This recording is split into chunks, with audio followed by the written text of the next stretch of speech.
Welcome to day 19, where we're going to be looking at insights from chapter 19 of The Energy Bus. Now, today, George is about to step off the bus when Joy stops him for something very important. She calls it the ultimate rule. But before we get into that, did you notice something small but powerful? At the beginning of the chapter, George does something simple but significant. He pulls out a piece of paper and a pen, and he waits for Joy to continue. I don't want to just brush over that because it's an important example of how leaders should be taking notes. It's critical that they write important things down so that they can reflect and revisit them later.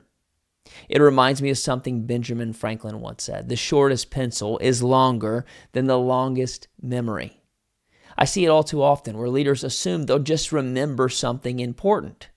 They forget the value of writing it down because in the long run, if they don't write it down, they'll ultimately forget. So here's a simple leadership tip. When something important is being said, write it down. Now, let's get back to what Joy was telling George. The ultimate rule is your positive energy and vision must be greater than anyone and everyone's negativity. Your certainty must be greater than everyone's doubt. That's so true. I have circled it and starred it.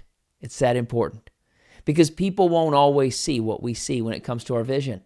And they don't always believe what we believe is possible for our future. And unfortunately, many times they try to talk us out of our goals. Now, sometimes they do this with good intentions because they fear we'll be disappointed or they're worried that we're going to fail or outgrow them. But sometimes the intentions aren't so good. They don't want us to succeed because they're not going to succeed. And instead of driving their own bus, they're trying to ruin everyone else's ride. But Joy tells George, it's important to remember you can always kick people off your bus, but negative people will also always find a way on to your bus.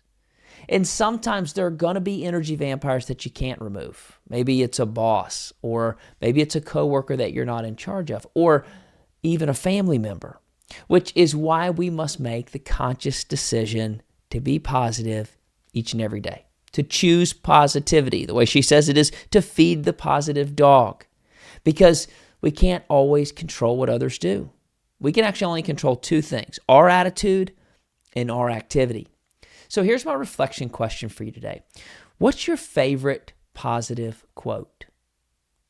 Have you ever thought about that? If you don't have one, let me encourage you, go find one today and then write it down in your planner or put it on a note card and carry it in your pocket until you have it memorized.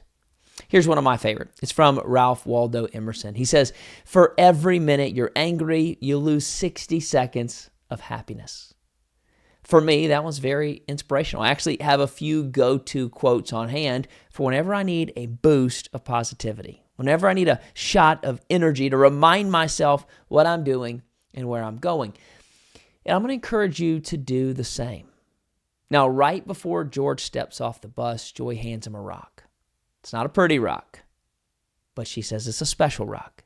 And she tells him to find the value in this rock, and you'll find a priceless treasure inside yourself and in all the people that you encounter. George then slips the rock into his pocket, and Joy leaves him with one last thought. Find the value in yourself, find it in the rock, and find it in your team. I don't think it's going to be too long before we see this rock again. I'll see you tomorrow.